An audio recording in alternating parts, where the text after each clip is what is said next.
The Omicron variant is moving at a dizzying pace and health experts are constantly playing catch-up. On GNB this morning, a panel of experts fielded questions from the general public to help fill in some of the gaps. One viewer wrote in and asked, "Can you have Omicron and Delta at the same time?" Epidemiology expert Professor Irene Peterson was on hand to answer this question. According to Professor Peterson, technically you could have Omicron and Delta at the same time, but it is unlikely. Why? It is likely that the Omicron will win because it doubles so much faster than the Delta. Professor Peterson's analysis echoes the opinion of other prominent experts. Maria Van Kerkhove, the COVID-19 technical lead at the World Health Organization, took to Twitter to inform that Omicron is growing fast in countries where it has been detected, while also stating that there will be more cases of the new variant with increased transmissibility.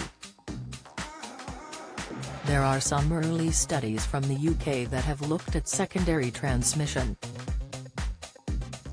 looking at higher secondary transmission as compared to Delta, but again it's still early, Ms. Kerkhove further added. Further exploring the rate of transmissibility, Dr. Mike Ryan, the executive director of WHO's Health Emergencies Program, said that the transmissibility in Omicron is higher due to a change in the spike protein, the protein that attaches to the human cell. The Omicron variant has a change in its genetic sequence that has changed the shape and the ability of the spike protein to enter human cells, and that's probably giving it its transmission advantage. By some estimates, the variant is up to 70 times more transmissible than the Delta variant.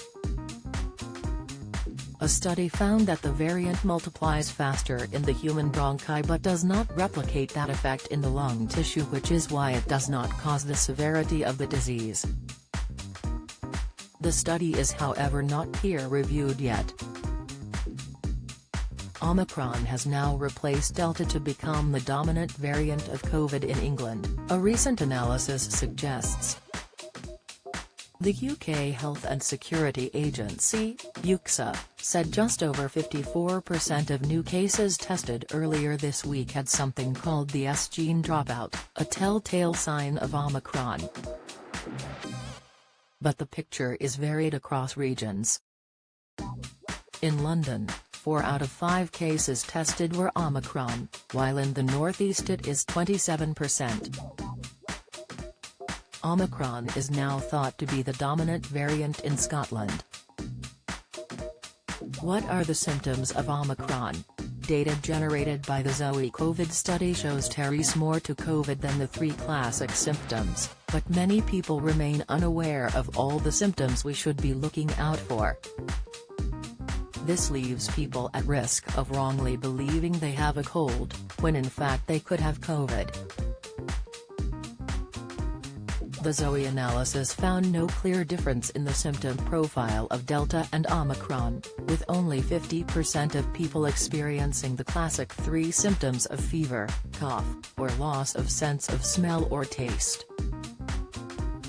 The top 5 symptoms in both periods were runny nose, headache, fatigue, mild or severe sneezing, sore throat.